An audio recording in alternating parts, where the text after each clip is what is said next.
Welcome on in, guys. Tobin here with you. Thanks for checking out the channel. The national media tried to foil these plans. You know, they went out there. They said, and by they, we know who I'm talking about. Went out there on platforms saying, "Well, if Jason Tatum's going to play, this means we're going to have to bench Bam Adebayo." Well, how about you try this one on for size, man? Because Bam went out there today and led America against South Sudan, getting their qualifier for the quarterfinals. Team USA wins today 103-86, and Bam Adebayo led Team USA in scoring today. 18 points, 7 rebounds, 1 assist, 1 steal, 2 blocks, 8 of 10 from the floor. He kept his he lost his perfecto on a lob attempt, and then he missed a late 3. Those were his misses today. He was sensational, on top of also being the best defender on the planet. Let's not forget that. But I got to say, after all the public outcry, because poor Jason Tatum, and there'll be more of this afterwards, Jason Tatum today, who went out there and basically got cardio with the starting unit, which was carried by the bench today against South Sudan. Any hopes of this game and those who laid the 28.5 points, you went home sorely disappointed, because South Sudan showed fight. That's what they do, man. They this is a team that definitely has a lot of pride. Luol Deng, apparently, according to Dwayne Wade on the broadcast, was really, really pissed about not getting any shots at the free throw line, and Team USA was, just obliterating them, especially early on. This didn't look like it was going to be any kind of a close game. But what has been a theme of this starting unit, it has just gotten off to lethargic, lackluster starts. It's just been those lulls. And so today you had a big change in there. And this was going to be the big question because, of course, Jason Tatum, sweet baby Jason Tatum, was not going to be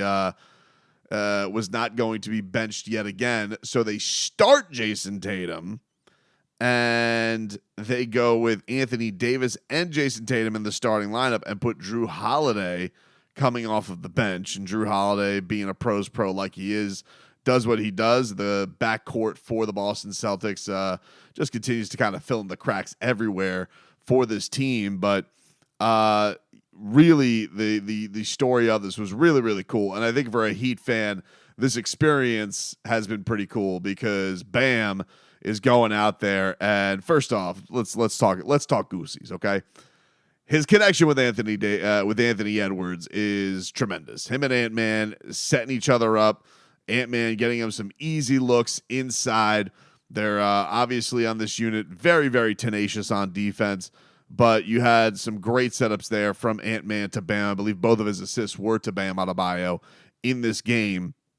And then Bam, he really just the thing that you look with just adoring eyes is the Heat captain from downtown, each corner in this game, knocking down the 3. And of course, Dwayne Wade kept to his promise. He says, "Now on the broadcast, I will call you Bamante," and he will hearken back to his Olympic nickname from JaVale McGee, who claims he thought that Bam stood for that. That was his nick. That Bam was his nickname off of that. But Captain Bamerica, Bamante, or just plain old Bam, whatever you want to say, he got to shine today on this stage, and especially in that first half where he was absolutely, absolutely cooking.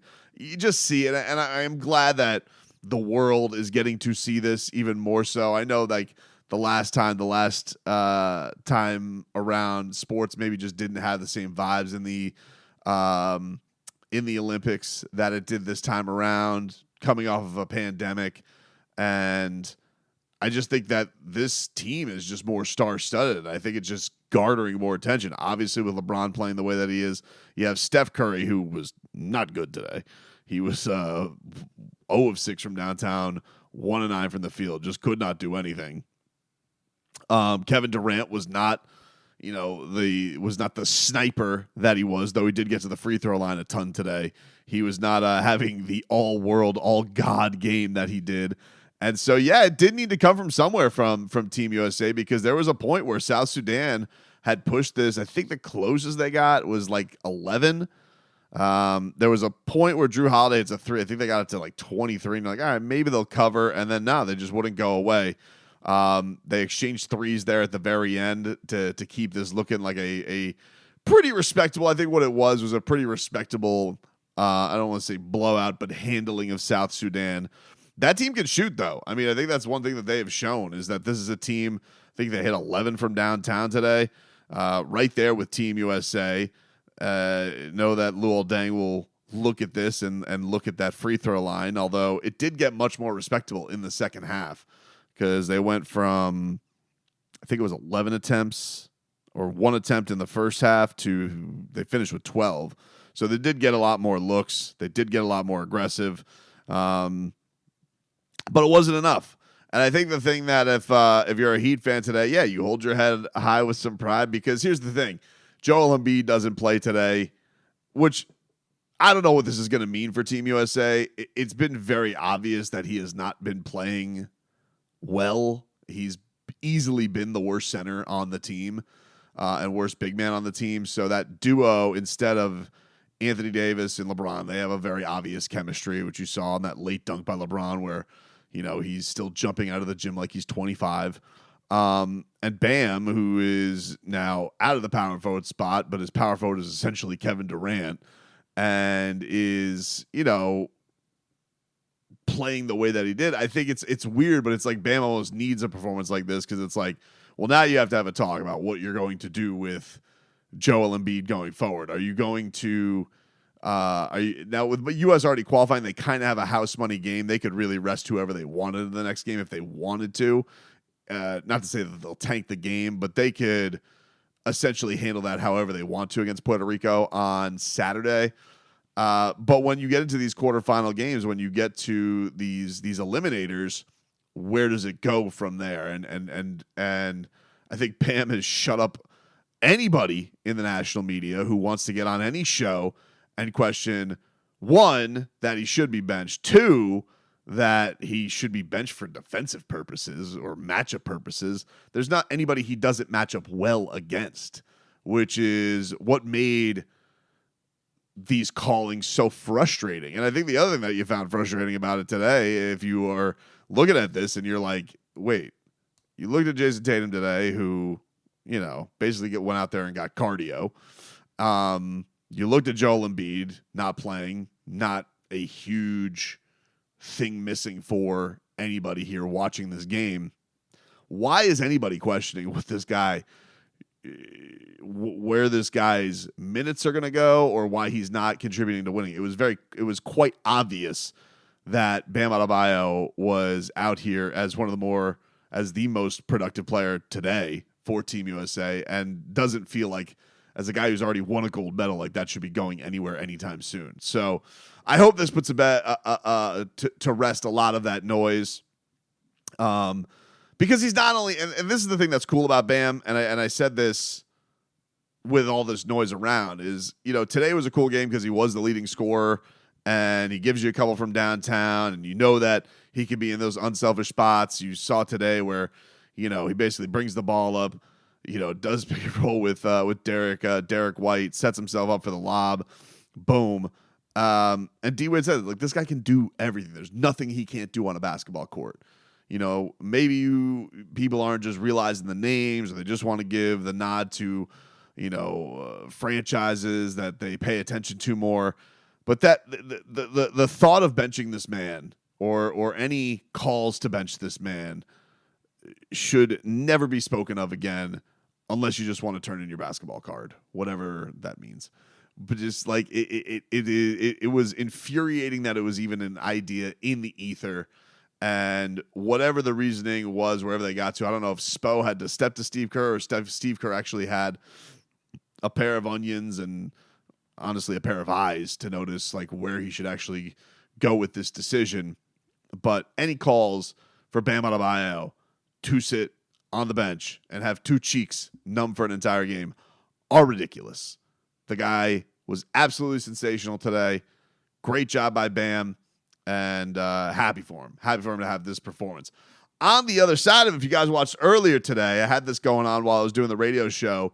Nikola Jović, part of a victory against Puerto Rico, who Team USA will take on coming on up. But some quotes from Nico. Nico had an interesting game today because Nico went out there and, he had a lot of people mad at him because some people bet Nikola Jokić Joker triple doubles, and he yacked on one layup.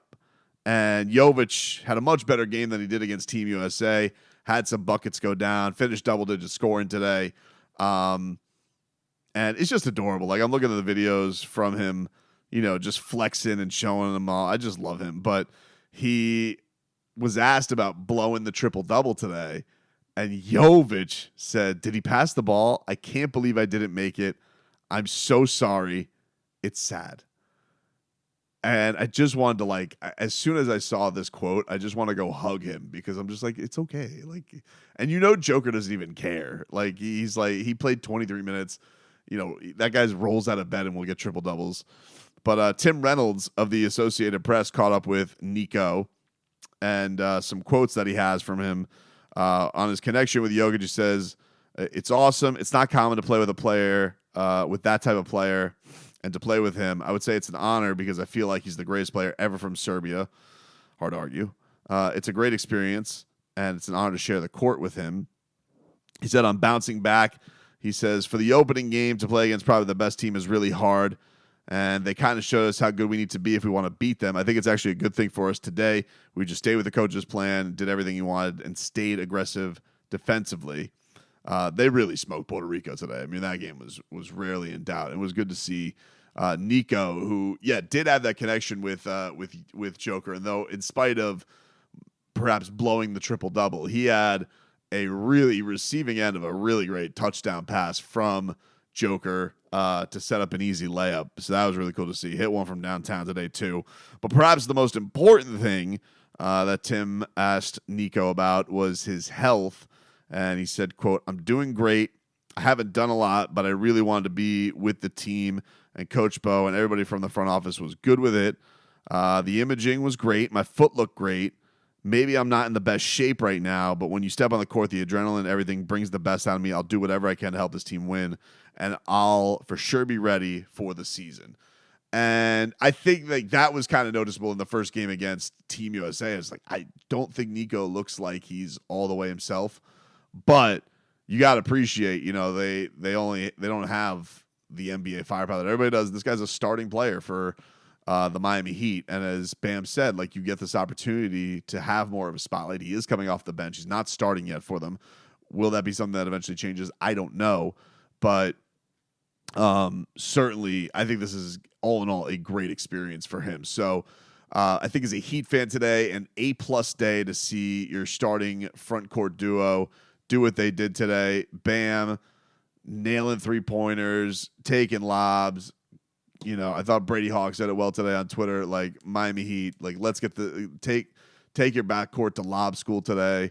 Whatever needs to be done so that we can get these easy buckets to Kalel and to Bam, because those boys are physically imposing, and all good things, all great sign today for this Heat season ahead. But this was a fun one watching some Olympic hoops.